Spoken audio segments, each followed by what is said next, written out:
kapiyok, isang magandang araw sa inyo. Ang video ito ay plucking tutorial ng isang kanta ni Freddy Aguilar. Ang pamagat ay Sa Kabukiran. Ang chords ng intro ng kanta ay G, D, C, E minor, at saka A minor. Ang general na pattern na gagamitin natin sa plucking ay bass 3-2, bass 1-3-2. Siya nga pala, isang importanteng tip para mag-progress kayo dun sa efficiency ng plucking ninyo ay sanayang gamitin yung apat na daliri sa pagpa-plucking. Yung thumb, yung index, yung middle, at saka yung ring finger. Para sa mga bass, ang gagamitin mo ay thumb. At yung hintuturo or index finger ay para sa third. Yung middle naman para sa second string. Then yung ring finger ay para sa first string. Okay, umpisa natin sa intro.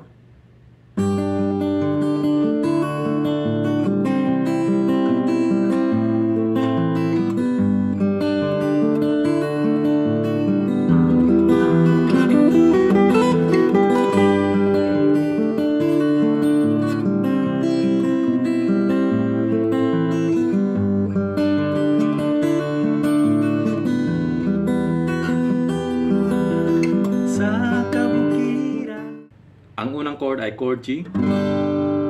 Ang forma ng G na gagamitin natin ay gaya nung nasa screen. Apat na daliri yung nakasalpak dyan ngayon. Yung usual na G, pero yung ring ngayon ay nasa 3rd fret nung 2nd string.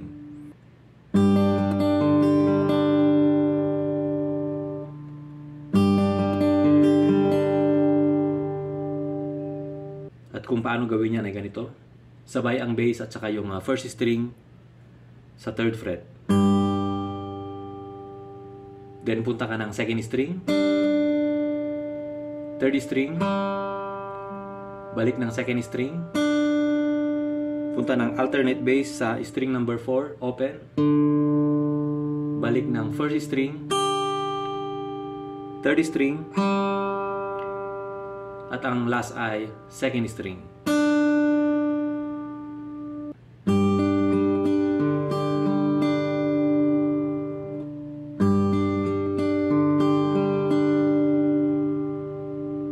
Then punta ng D. Okay, gawin natin mula sa G hanggang D.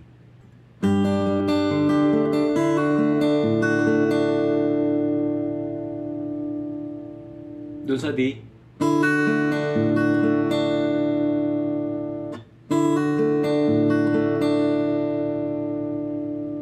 ang entrada ng D ay may hammer doon sa unang string, 0 hammer 2. Pero isasabay mo yan sa bass, 4th string.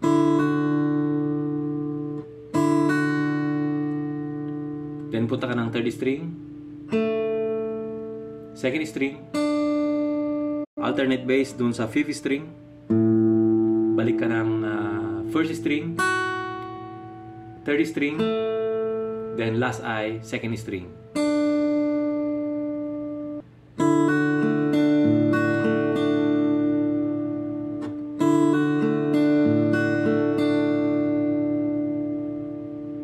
Then punta ng C, diretso ng E minor.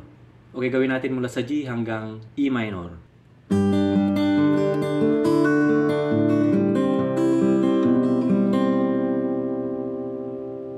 Yung C at saka E minor na yan ay maghahati doon sa 8 bilang. So taga-4 sila.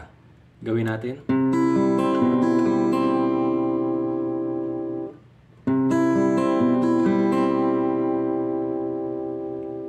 Doon sa duration ng chords na yan, hindi mo tatanggalin yung hintuturo doon sa 1st fret ng 2nd string. So, ang magbabago lang dyan ay yung bass. Yung bass ay from 3rd fret nung 5th string papuntang 2nd fret. Kung ulitin natin,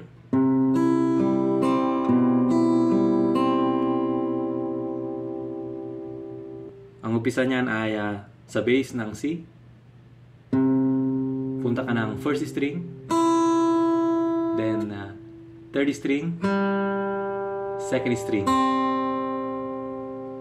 Ngayon, ilipat mo yung bass from third to second gamit yung middle finger. Then, ulitin yung parang sa C. First string, third string, then last ay second string.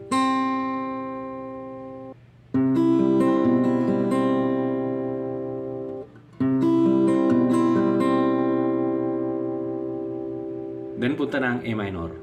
Ito yung A minor.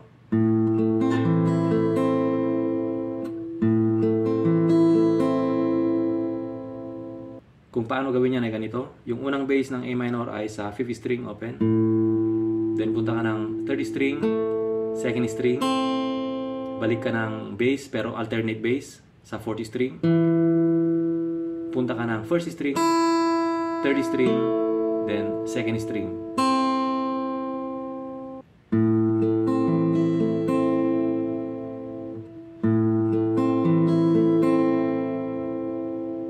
Okay, gawin natin mula G hanggang A minor.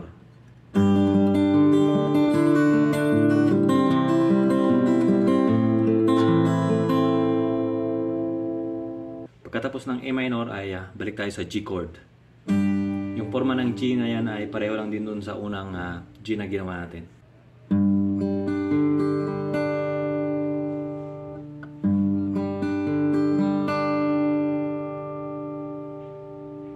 Kung paano gawin niya na ganito lang, bass, then 3rd string, 2nd string, alternate bass sa 4th string, diretso ka ng 1st string, 3rd string, then 2nd string.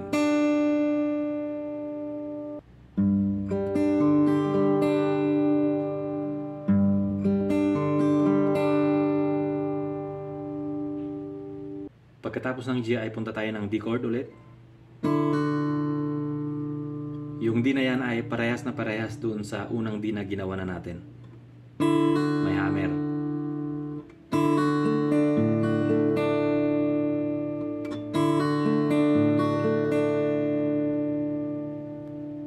Then E minor.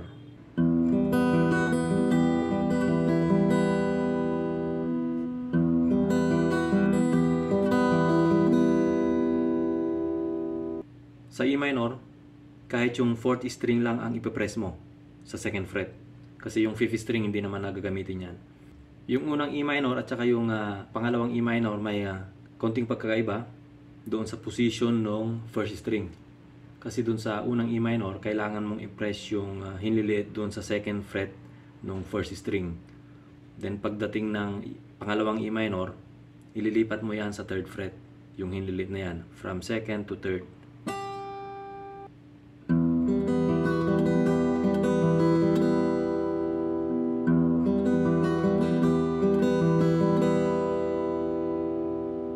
Kung paano gawin yan ay ganito lang.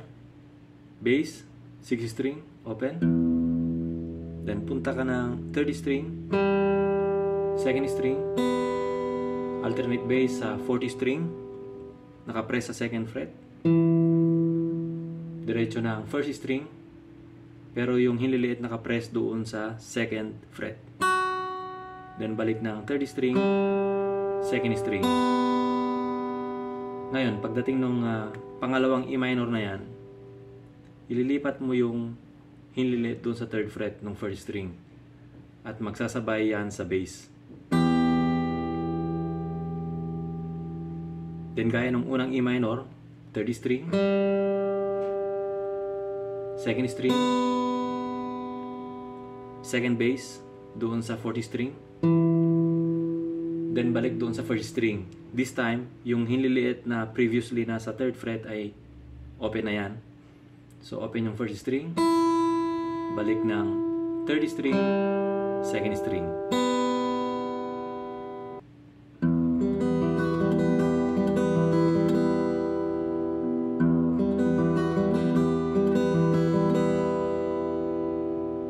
Mula sa G hanggang E minor, yan yung unang pasada ng intro. Bali, ulitin mo siya ng isa pa. Doon sa intro, kung mapapansin ninyo, may isang gitarang sumasabay doon sa melody ng intro. Doon sa part ng E minor.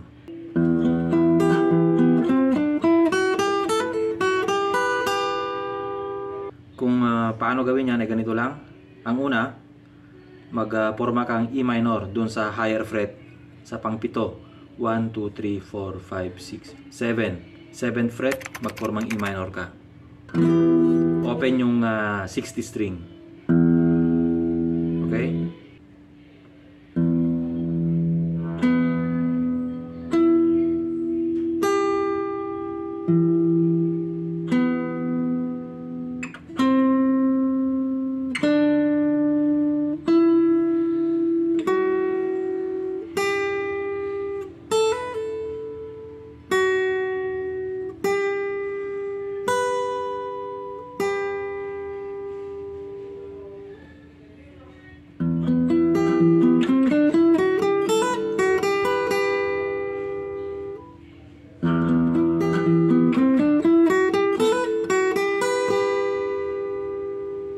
Okay, gawin natin yung buong intro based doon sa pinag-aralan natin.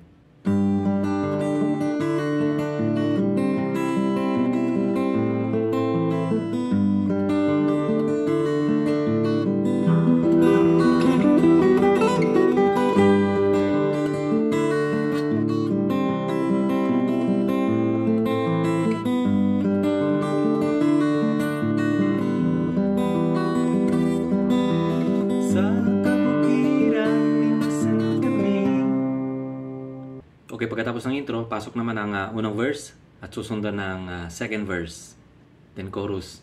Dun sa verse, ang chords ay parehas lang ng intro. G, D, C, E minor, at saka A minor. Kung anong sequence ng intro ay ganon din yung sequence nung sa verse.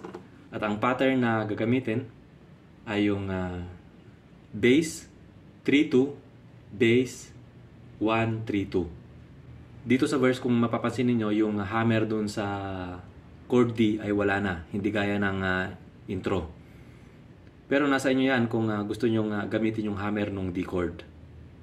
Pero sa tutorial na ito, yung hammer ay gagamitin lang natin sa intro. Sa verse at saka sa chorus, kahit wag na. Optional na lang. Sa kabukiran, minsan kami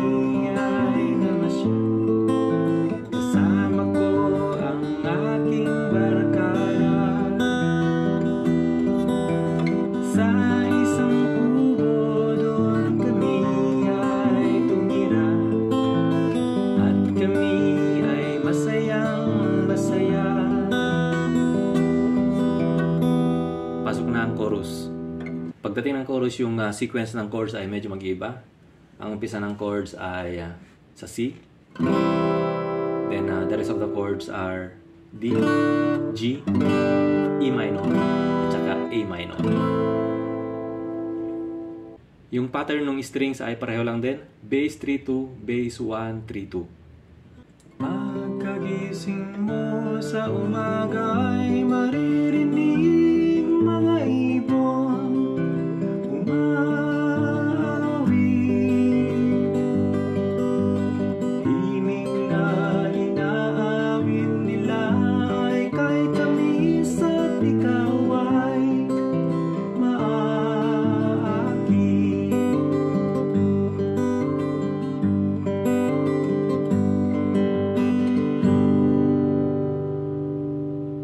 Doon sa last part ng chorus ay may chord G. Pero yung chord G na yon ay hindi na parehas doon sa unang forma na ginamit natin. Yung ganito. Yung 4 na daliri. Ang gagamitin natin ay yung 3. Kasi yan ay may hammer na gagamitin yung hintuturo para doon sa second string. So ganito yan.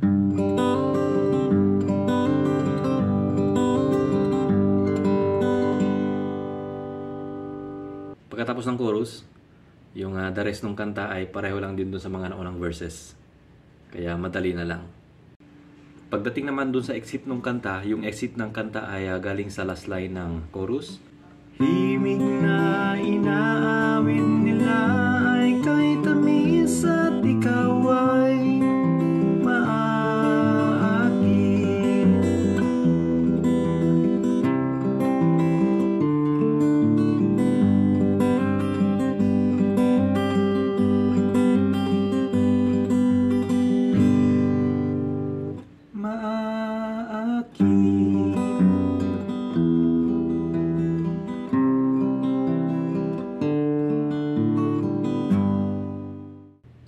po yung plucking tutorial ng kanta ni Freddy Aguilar, ang Sa Kabukiran. Sana nagustuhan ho ninyo. Kung nagustuhan ho ninyo, please like and share naman. At sa mga hindi pa subscriber sa aking channel, ay inaanyayahan ko kayong mag-subscribe at pakipindot yung bell para notified kayo sa aking mga susunod uploads. Maraming salamat po sa inyo.